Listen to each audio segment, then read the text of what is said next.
වගාව තමයි මේ අහිංසක ගම්වැසියන්ගේ ප්‍රධාන ආදායම් මාර්ගය වුණේ. කෝ බලන්න මගේ පුංචි පැටියා. අනේ ජගත් පරිස්සමින්. තව දවස් ටිකයිනේ. මේ සේරම හරියයි. අපි එතකොට 3 දෙනයි. ඔයාම සතුටින් ඉන්නෝන. අපි හිට අනිත් අම්මලා එක්ක ඉතර ගිහින් යමු. ජානක වගේම මාලති කියන්නේත් මේ ගමේ කොයිකා අතරත් හොඳ හිත දිනාගත්තු දෙන්නෙක්. ඔන්න එදා කිව්වා වගේ අපිට අනිවාර්යෙන්ම අම්මලාගේ ගෙදර යන්න ඕනි. ජානක වෘත්තීන් වඩුකාර්මිකයෝ හරි අපි අනිවාර්යයෙන්ම හෙට කොහොම හරි ගෙදර යමු. දෙදෙනාම තමන්ගේ ලෝකයට මුලින්ම එකතු වෙන්න ඉන්න පුංචි දරු පැටියගේ මුහුණ බලා ගන්න ඉවසිල්ලක් නැතුවයි හිටියේ. එකපාරටම වැස්සක් ඇද වැටෙන්න පටන් ගත්තා. මහන්සි වෙලා වැඩ කරපු ගම්වැසියන්ට ඉක්මනින්ම නින්දට යන්න මේ වැස්ස ඔවුන්ව පෙළඹෙව්වා. ඒත් මේ වැස්ස වෙනද වගේ නෙවෙයි. ටිකක් අමුත්තක් තිබුණා. ඒ බව ජානකටත් තේරුණා.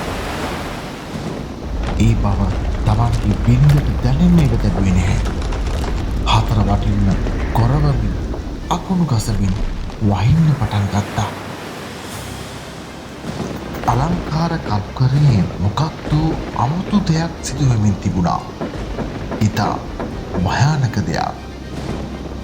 අනතුරක ඉව වැටුණු ගමේ ග්‍රාමසේවක මහතා ඉක්මනින්ම ක්‍රියාත්මක වුණා. ඉක්මනින් මෙහෙන් පිටත් වෙන්න කඳු කීපයක් නාය ගිහිල්ලා. වැස්සේ බරපතලකමත් එක්ක කඳු බෑවුම් නායන්න පටන් ගත්තා. ඒ ගෙවල් දොරවල් සියල්ලක්ම බිමටම සමතලා කරගෙනයි. ග්‍රාම සේවක මහතා ගෙවල් වලින් ඉවත් වෙන්න කියලා කියපු හින්දම ජානක ඇඳුම් පැළඳුම් ටිකක් ලෑස්ති කරගෙන මානසික එක්ක ආරක්ෂිත තැනකට යන්නට සූදානම් වුණා. මේ අමුතුම රාත්‍රී මේ ලස්සන ගම විනාශ වෙමින් තිබුණේ කාටවත් හිතා ගන්නවත් වෙලාවක්ම කියයි. අත්‍යවශ්‍යම දේවල් ටිකක් අරගත්තු ජානක මාලතිත් එක්ක ගෙදරින් පිටත් වුණා. ගෙවල් දොරවල් විනාශ වුණු ගමේ මිනිස්සු තම ඇඳිවත පිටින්ම ආරක්ෂිත තැනකට තමන්ගේ ජීවිතය බේරගන්න කියලා දුවන්න පටන් ගත්තා. නවතින්න තැනක් හොයලා තැනින් තැන ඇවිදපු හින්දම මාලතීට දැන් හොඳටම මහන්සි. ඒ වගේම හොඳටම අමාරුයි. කොහෙද මේ යන්නේ? අර නාය ගිහිල්ලා පේන්නේ නැද්ද?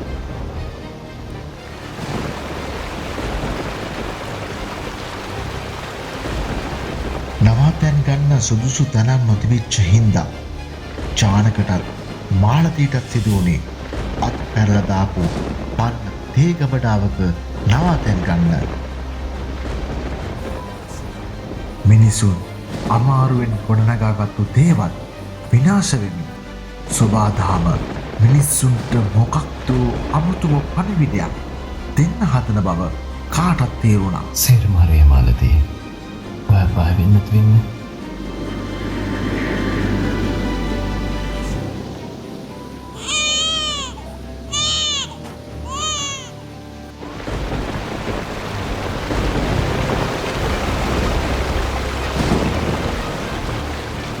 මේ සියලු විපත් දුක් කරදර මැද්දේ ජානකගෙත් මාලතීගෙත් දරු පැටියා මේ ලෝකේ එළිය දුටුවා. මේ දරුපත පිළිබඳව ආරංචිය මුලින්ම දැනගන්නට ලැබුණේ උදව්වට ආපු සාන සේවකයන් පිරිසකට. ඔවුන් ඉක්මනින්ම ආවා මේ පුංචි අමුත්තව බලන්න. සාන සේවකයන්ගෙන් තොරතුරු දැනගත්තු ගමේ පන්සලේ හාමුදුරුවෝයි පල්ලියේ පියතුමයි හමුදා නිලධාරිතුමෙක් එක්ක ඇවිත් තිබුණේ මේ පුංචි අමුත්තව බලන්නයි.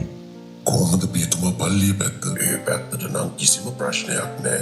මට ආරංචි ලැබුණ ගමන්මයි ආවේ. කලබල වෙන්න එපා පියතුමා. අපි මෙයාලව ආරක්ෂිත තැනකට ගෙනියමු. මං පිරිත් පැන් ටිකකුත් ගෙනාවා.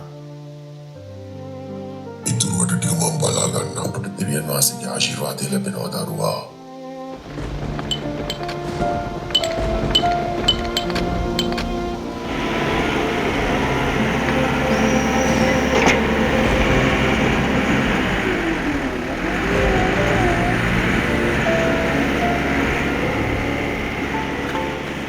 සොබාදහමට පිටුපාන්න අපට හැකියාවක් නැහැ. අඩියටම වැටුණත් අපි කඳුළු අතරින්ම නැගිටින්නට ඕනේ. ශ්‍රී ලාංකීය ජනතාව කඳුළු අතරින් නැගී සිටි ජාතියක්. සොබාදහම මේ විනාශයත් එක්ක මේ ව්‍යසනයත් එක්ක අපට ලොකු පාඩමක් ඉගැන්නුවා. අපි සොබාදහමට ආදරය කළ යුතුයි. එය රැකගත යුතුයි. එයයි සොබාදහම අපට කියා දුන්නු අපූර්ව පාඩම.